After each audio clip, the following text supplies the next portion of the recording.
At 2:47 a.m. on January 28, 1945, Oberbauführer Hans Kammeler stood in the deepest chamber of Project Risa, holding a single sheet of paper that would change everything. The telegram from Berlin was brief. 6 words: abandon all sites immediately, destroy everything. Around him, 40,000 cubic meters of carved granite stretched into darkness. 7 months of construction, 62 million Reichmarks spent, 28,000 slave workers dead from exhaustion, starvation, and execution. The largest underground construction project in Nazi history was about to be erased from existence. But Kammeler had a problem. In Chamber 7, 200 feet below ground, German scientists had installed something that couldn't be moved, something so classified that only 12 people in the Reich knew it existed, something that Hitler himself called our final card. 4 hours later, dynamite charges would collapse the main access tunnels. The secret would be buried forever, or so they thought. Today, when you climb down into what's left of Project Risa, you're walking into the most mysterious Nazi site that almost nobody knows exists. And what you're about to discover will change how you think about the final days of World War II. The Owl Mountains rise from the Polish countryside like granite teeth.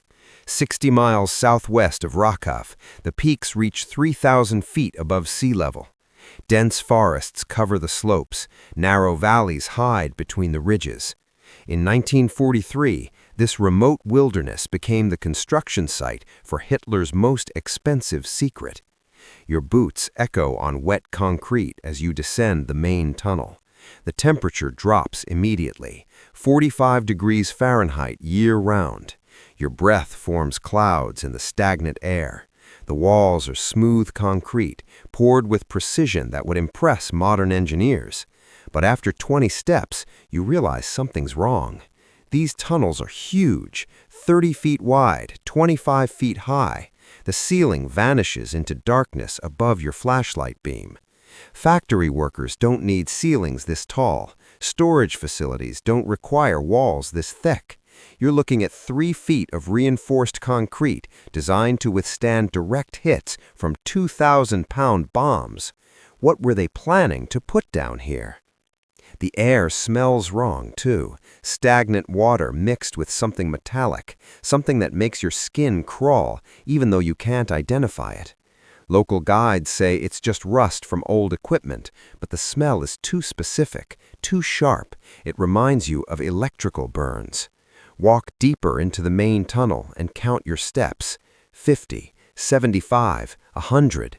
Your flashlight beam still doesn't reach the end. The German workers who built this called it Der Endlosgang, the endless corridor. They weren't exaggerating. At 150 steps, you reach the first side chamber. Your flashlight illuminates a space the size of an aircraft hangar. The floor is flooded. Black water reflects your light like a mirror. But when you aim your beam at the ceiling, you see something that stops you. Cold, heavy steel mounting points. Dozens of them, each one designed to support massive weight. But here's the strange part. The mounting points are arranged in perfect geometric patterns. Circles within hexagons, within squares. No factory equipment requires that kind of precise positioning, unless it wasn't factory equipment. Project Risa officially began in September 1943. The location was chosen by Organization TOT, the Nazi engineering corps responsible for building the Atlantic Wall. The Owl Mountains offered perfect conditions: solid granite bedrock, remote location, and natural camouflage from Allied reconnaissance flights. But here's the first clue that something unusual was happening. The project consumed resources like nothing else in Nazi Germany. At a time when the Wehrmacht was desperately short of construction materials, Risa received unlimited priority. Steel that could have built 50 Tiger tanks went into tunnel reinforcement. Concrete that could have fortified the Atlantic Wall was poured underground in Polish mountains. Why was this project more important than defending against D-Day? The German workers used the most advanced tunnel boring machine available in 1944, massive steel cylinders that could carve through solid granite at 20 feet per day. These machines were so expensive that only 5 of them existed in the entire Reich. 3 of them were shipped to the Owl Mountains. Heinrich Hoffmann, a former Wehrmacht engineer who worked on Riese, survived the war and provided testimony to Allied investigators. According to Hoffmann, the tunneling work followed blueprints unlike anything he'd seen before. The specifications made no sense, he said. We were building chambers large enough for aircraft hangars, but with electrical infrastructure powerful enough for an entire city. The electrical work was handled by Siemens, Germany's most advanced electronics company.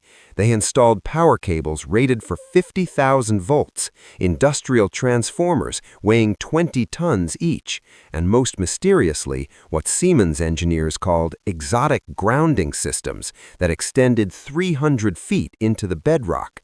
What requires 50,000 volts of electrical power and grounding systems that go 300 feet underground? Continue deeper into the complex, and you'll discover the second major clue. The tunnel system isn't random. It follows a precise geometric pattern based on sacred geometry principles that the SS Ahnenerbe, Hitler's occult research division, studied obsessively.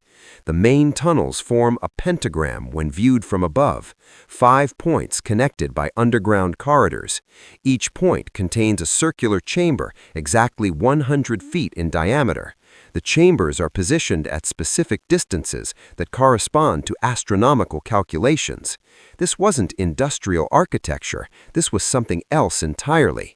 Dr. Maria Kowalski, a Polish historian who has studied Riese for 30 years, discovered something in 1987 that changed everything. Hidden in Warsaw archives, she found construction documents that the Soviets had captured in 1945. The documents revealed that Riese consisted of 7 separate complexes, not 5 as previously believed. 2 complexes were built so deep underground that construction required specialized mining equipment imported from South Africa. The deepest chambers reached 400 feet below ground level, deeper than a 40-story building is tall. But here's the shocking part. The deepest chambers were never mentioned in any German military records. They don't appear on construction blueprints. The workers who built them were all executed before the war ended. What was so secret that the SS killed their own construction crews to protect it? The answer might lie in understanding who really controlled Project Riese. Officially, the project was run by Organization Todt under Albert Speer's armaments ministry, but classified documents captured by British intelligence tell a different story. In December 1943, Heinrich Himmler visited the construction site personally. Himmler rarely left Berlin during the war's final years, too dangerous with Allied air raids, but he flew to the Owl Mountains in his personal Henkel 111 and spent 8 hours underground examining the work. After Himmler's visit, control of Riese transferred from Organization Todt to the SS Ahnenerbe, the same organization that sent expeditions to Tibet looking for mystical artifacts, the same group that conducted horrific medical experiments searching for ways to create super soldiers. Why would Hitler's occult research division take control of an underground factory complex? The prisoner testimonies provide the third major clue. Stanislaw Kosinski, a Polish electrical engineer who survived Riese, testified to Allied investigators in 1946. His account was classified for 30 years and only released in 1976. According to Kosinski, German scientists began arriving at the complex in November 1944. Not engineers or construction supervisors, scientists. They carried equipment he'd never seen before. Strange apparatus with spherical components, he said. Machines that hummed with electricity even when turned off. Devices that made the air itself feel different. Local guides say it's just rust from old equipment, but the smell is too specific, too sharp. It reminds you of electrical burns. The scientists worked only in the deepest chambers, the chambers that required 400 feet excavation. Polish prisoners who worked in those areas recorded strange phenomena: compasses spinning wildly, metal tools becoming magnetized without explanation, and a low-frequency vibration that you could feel in your bones. One prisoner, Jan Kowalski, no relation to Dr. Maria Kowalski, reported seeing German scientists testing a bell-shaped device approximately 12 feet tall. When activated, the device generated effects that he described as impossible. The air around it shimmered like heat waves. Metal objects near it began to levitate, and anyone who got too close became violently ill. The device, the SS called Die Glock, the bell. Here's where the story takes a turn into territory that mainstream historians refuse to discuss.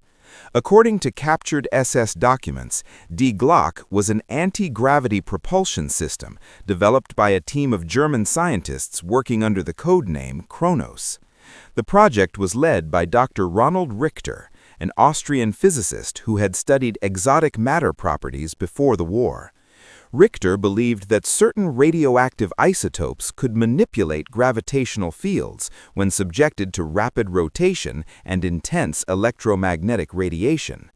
The bell consisted of two counter-rotating cylinders filled with a substance called Zerum-525, a mercury-based compound mixed with thorium isotopes. When the cylinders spun at 50,000 RPM and were subjected to high-voltage electrical fields, witnesses reported effects that defied known physics. But here's the problem. Working with Die Glock was deadly. The exotic radiation it generated killed every scientist who worked with it directly. The first test team, 5 German physicists, died within 48 hours of exposure. The second test team lasted 3 days. By January 1945, 37 scientists had died testing the device. Could Project Riese have been built specifically to test and manufacture anti-gravity weapons? The evidence is disturbing. The chambers are large enough to house multiple Bell devices. The electrical infrastructure could power dozens of them simultaneously, and the remote location would provide perfect security for such classified research. But there is another theory that's even more terrifying. Walk through the abandoned chambers today and you'll notice something that doesn't make sense.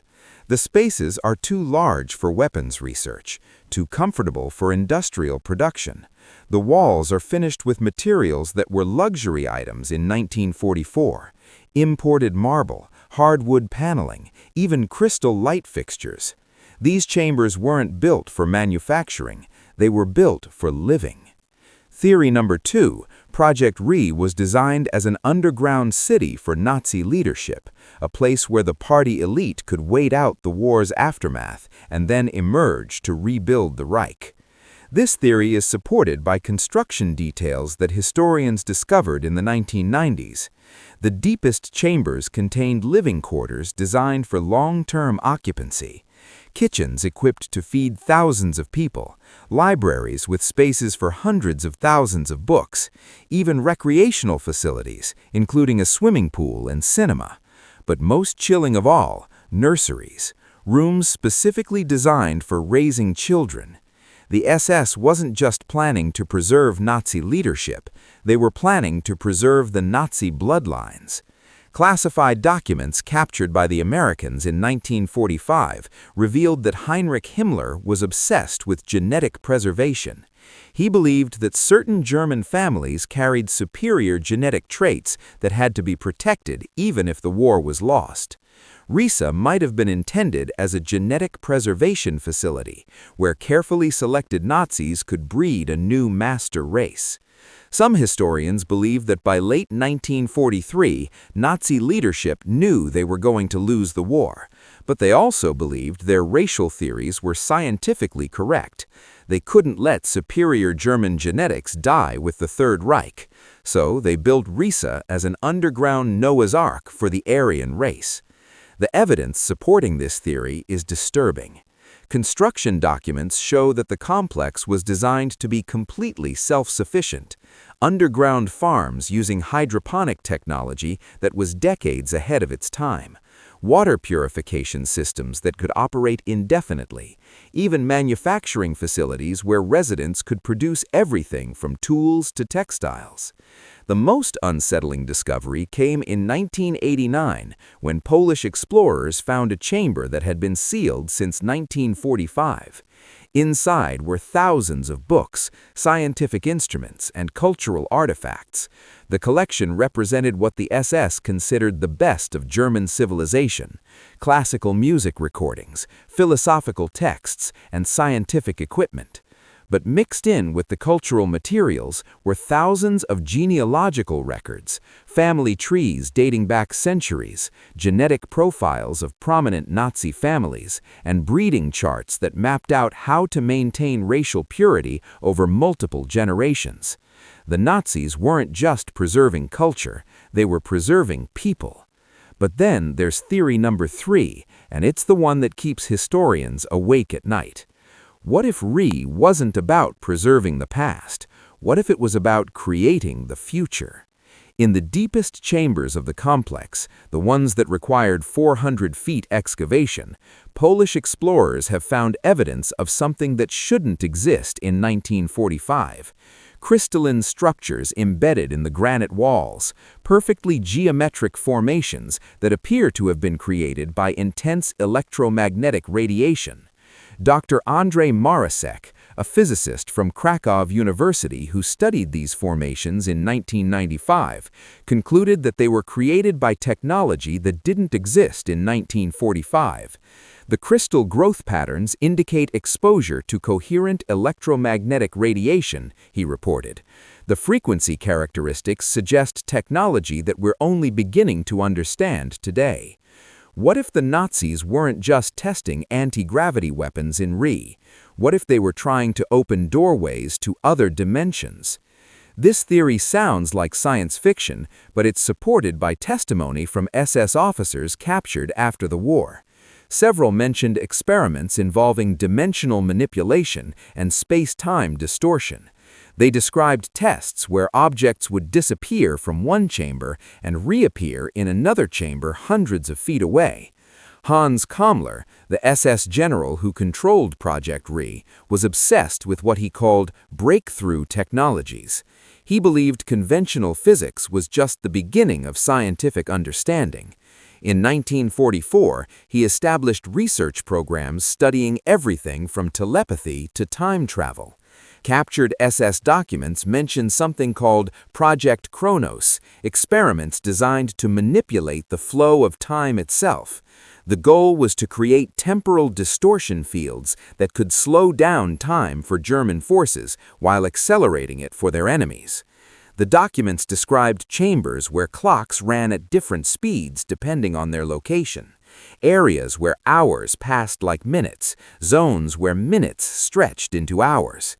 If these experiments are real, it would explain why Riese required such massive electrical infrastructure.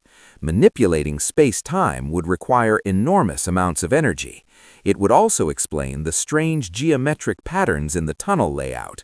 Specific shapes might be necessary to create stable dimensional fields.